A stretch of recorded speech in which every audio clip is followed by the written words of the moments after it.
ഇതാണ് കേട്ടോ ലക്ഷദ്വീപുകാരുടെ സ്വന്തം വെസൽ. ലക്ഷദ്വീപുകാർ ദ്വീപ് ടു ദ്വീപ് പോകാൻ വേണ്ടിയിട്ട് ഏറ്റവും കൂടുതൽ യൂസ് ചെയ്യുന്നത് ഈ ഒരു ട്രാൻസ്പോർട്ടേഷനാണ് കേട്ടോ. ഇതുകൂടാണ്ട് ചെറിയ ചെറിയ ബോട്ടുകളും അവർ യൂസ് ചെയ്യലുണ്ട് ട്രാൻസ്പോർട്ടേഷന്. നമ്മൾ വിചാരിക്കുന്ന പോലെ ഒരു ദ്വീപിൽ നിന്ന് ഒരു ദ്വീപിലേക്ക് 10 മിനിറ്റോ 15 മിനിറ്റോ ഒന്നുമല്ല കേട്ടോ. ഒരു ദിവസം നീണ്ടു നിൽക്കുന്ന ദ്വീപ് ടു ദ്വീപ് യാത്ര വരേണ്ട, അതേപോലെ മണിക്കൂറുകളാണ് ഓരോ ദ്വീപിൽ നിന്നും ഓരോ ദ്വീപിലേക്കുള്ള യാത്ര എന്ന് പറയുന്നത്. അപ്പോൾ ഈ കാലാവസ്ഥാ വ്യതിയാനങ്ങളൊക്കെ സംഭവിക്കുമ്പോൾ ഈ വെസൽ എന്ന് പറയുന്നത് നമ്മുടെ ബോട്ട് ജെട്ടിയിലേക്ക് അടുപ്പിക്കാൻ വേണ്ടി പറ്റില്ല. അപ്പോൾ ഇതേപോലെ കടലിൻ്റെ എവിടെയെങ്കിലുമൊക്കെ നമ്മുടെ വെസൽ ഇങ്ങനെ നങ്കൂരിട്ടിട്ട്, ഇതിൻ്റെ നങ്കൂരുണ്ടോയെന്ന് എനിക്കറിയില്ല കേട്ടോ, ഇങ്ങനെ അവിടേക്ക് ഇങ്ങനെ ചെറിയ ചെറിയ ബോട്ടുകൾ വന്ന് അതിൽ ആൾക്കാരെടുത്തിട്ട് നമ്മൾ ജെട്ടിയിലേക്ക് ആക്കി കൊടുക്കുക ചെയ്യുക.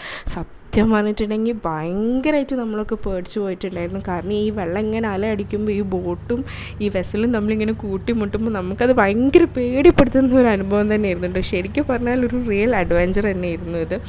പക്ഷേങ്കിൽ നല്ല രസമായിരുന്നു. കാരണം എന്താ പറയുക, നമ്മൾ ജീവിതത്തിലെല്ലാം ആസ്വദിക്കണമല്ലോ. അവിടെയുള്ള ആളുകൾക്ക് ഇതൊന്നും ഒരു പുതുമയേ അല്ലായിരുന്നു. അവർ എന്താ പറയുക, ജനിച്ചത് മുതലേ ഇതിൽ യൂസ്ഡ് ആണല്ലോ.